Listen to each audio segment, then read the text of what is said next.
लंबे समय से बाजार आपके आईपीओ का इंतजार कर रहा था। थोड़ा सा बारीकी को समझेंगे, बिजनेस को समझते हैं। और ऑनलाइन प्रेजेंस तो आपकी लगभग सभी जानते हैं, और यूट्यूब पे आपके 13.7 मिलियन सब्सक्राइबर्स हैं, राइट? सब जोड़ के it will be close to 12 crore right now. 12 crore के आसपास करीब है, 120 मिलियन हो जाएगा। तो ऑनलाइन प्रेजेंस तो आपकी सभी जानते हैं, लेकिन ऑफलाइन प्रेजेंस कैसी है और वहाँ पर क्या एक्सपेंशन प्लान कर रहे हैं आप?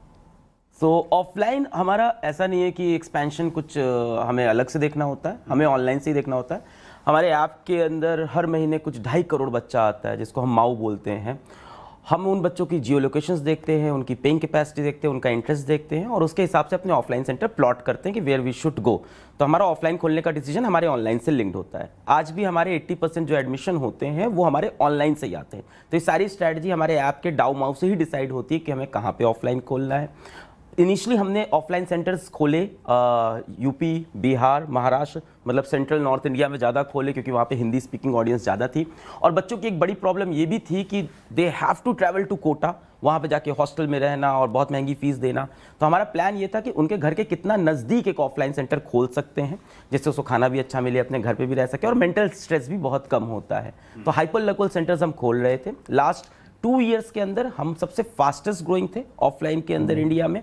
वी ओपन क्लोज टू 170, हमने 170 सेंटर खोले पिछले 2 साल के अंदर, जो कि लोग 60-70 सेंटर खोलते हैं जनरली। और वो ग्रोथ इसीलिए आ पाई क्योंकि ऑफकोर्स हमारे पास ऑनलाइन में वो बच्चा ऑलरेडी प्रेजेंट था। इसके बाद यहाँ से अभी मैं देखूं तो ऑफलाइन के अंदर हम शायद 7वें नंबर पे होंगे इंडिया में। बात करें अगर सोशल मीडिया और जो ऑनलाइन प्लेटफॉर्म्स हैं, चाहे यूट्यूब ही आप समझ लीजिए, तो उससे फिलहाल के लिए कितनी रेवेन्यू आती है आपकी एनुअली? कुछ नहीं, दैट कंसिडरेबल नहीं है। साल भर का आई थिंक 6-7 करोड़ रुपए होगा। एग्जैक्ट नंबर मुझे नहीं पता है, रफली इसके आसपास है कुछ। एंड आपने बहुत इंटरेस्टिंग बात बताई कि जो स्टूडेंट एनरोलमेंट होता है आप उसकी पहले फाइनेंशियल कंडीशन देखते हैं, तो जो रियलाइजेशन है आप कैसे ग्रो करने का प्लान करते हैं और इसके पीछे क्या तर्क होता है? सो फंडामेंटली लेकिन जो आपको समझना पड़ेगा कि कंपनी का विजन क्या है। लेकिन हमने ये कंपनी क्यों स्टार्ट करी? कोविड था, बच्चे सारे परेशान थे, सारे ऑनलाइन प्लेयर्स अपनी प्राइस बढ़ा रहे थे, लेकिन then we are born out of COVID. हमने लेकिन सबसे अफोर्डेबल लर्निंग कोर्स निकाला, जो कि मात्र 3,500 रुपये में साल भर की पढ़ाई, सारे सब्जेक्ट्स की live learning, doubt solving, mentorship, revision, testing, everything put together. क्योंकि इंडिया का बच्चा सिर्फ एग्जाम के फॉर्म भर रहा था, उसके पास में गुड क्वालिटी स्ट्रक्चर लर्निंग का एक्सेस ही नहीं था। हमने उस भारत को टारगेट किया जो कि बहुत बड़ा भारत है, जो 95% इंडिया है, जो सिर्फ और सिर्फ एग्जाम के फॉर्म भर रहा था, उसके पास में गुड क्वालिटी एजुकेशन का एक्सेस ही नहीं था। लेकिन वो मार्केट हमने टारगेट किया।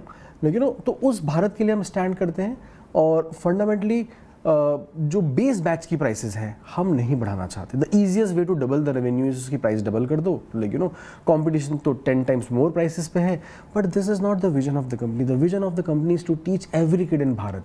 गांव देहात मोहल्ले का जो बच्चा है, जिसके पास में अच्छे टीचर की अवेलेबिलिटी की प्रॉब्लम लेकिन सालों से रही है because of the education system लेकिन इन कंट्री, उसको सॉल्व करना है। और with the help of internet, with the help of technology, it is become reality now. तो भारत के अलावा भी कहीं फोकस करेंगे, क्योंकि प्लेटफॉर्म तो आपका बना ही हुआ है? नहीं, वी आर नॉट अलाउड। आप बात समझो इसको।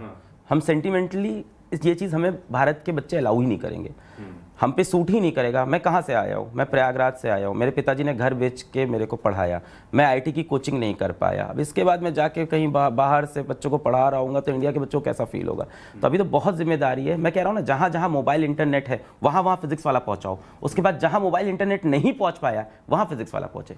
इंडिया के अंदर सबसे सस्ता हम बोलते हैं डेटा कॉस्ट बहुत सस्ता है, डेटा कॉस्ट बहुत सस्ता है। पता है डेटा कॉस्ट से सस्ता मेरा कोर्स है। पर डे की ऑफ कॉस्ट निकालोगे तो साल भर की 3,600 रुपये है। तो हमें वहाँ पहुँचना है। तो हमारे पर जिम्मेदारी भारत की बहुत ज़्यादा है, एक्सपेक्टेशन भी लोगों की ज़्यादा है, और मुझे नहीं लगता बच्चे इस चीज़ को पसंद करेंगे कि हम इंडिया से कभी बाहर जाए। और इतना बड़ा, जैसे प्रतीक भाई ने अभी से एकदम सही बताया कि 2.5 करोड़ बच्चे इंडिया में पैदा हो रहे हैं। इन बच्चों को 10 साल बाद हम ही लोग तो पढ़ाएंगे। तो हमारे पास यहाँ ऑलरेडी काफ़ी सारे बच्चे हैं। तो इन्वेस्टर्स को रिटर्न देने के लिए टैम ऑलरेडी यहाँ बहुत बड़ा है, और हमारी जिम्मेदारी पूरी करने के लिए बच्चे बहुत सारे हैं। टैम तो आपने बताया, क्योंकि कोर्सेज तो सारे आप जितने भी बड़े हैं सब पढ़ा रहे हैं, लेकिन साथ में अगर आप देखें तो आप जो स्कूल हैं उसमें भी आप वेंचर करना चाहते हैं, बोर्ड्स हैं वहाँ पर भी अगर आप देखें तो आपके लिए अपॉर्चुनिटी बन रही है। पोस्ट स्कूल लर्निंग है ये। लेकिन स्कूल के बाद तो टैम का कोई असेसमेंट हुआ है कि कितना आप स्केल अप कर सकते हैं उसमें? टोटल इंडिया में 30 करोड़ बच्चे हैं, लेकिन टेस्ट टेकर्स 6 करोड़ हैं, जो कि 15% से ग्रो कर रहे हैं। लेकिन तो मतलब टैम तो is massive in India. Another 6 crore बच्चे हैं जो बोर्ड एग्जाम्स लिख रहे हैं। अब इसके बाद एक टैम जो अभी कैप्चर नहीं है, that is from grade 1 to grade 8, जहाँ पे हम नए घुसे हैं, 6, 7, 8 के अंदर भी घुसे हैं। तो ऑनलाइन का प्रेजेंस तो बढ़ता ही जाएगा ना। मतलब हम, मुझे लगता है we are much ahead of the debate कि मोबाइल बच्चे के लिए अच्छा है कि बुरा है। अब है, अच्छा ही है। अब है वो।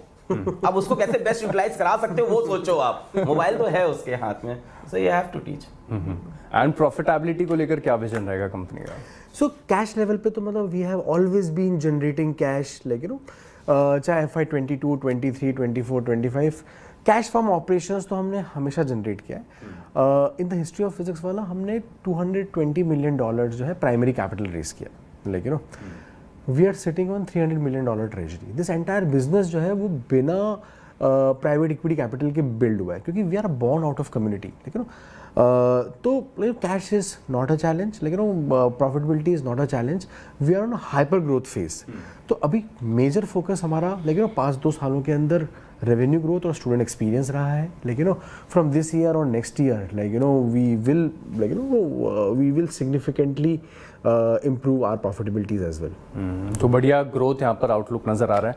शुक्रिया आप दोनों का हमारे साथ जुड़ने के लिए और विस्तार से ग्रोथ प्रोस्पेक्ट पर हमारे साथ बात करने के लिए। Thank you.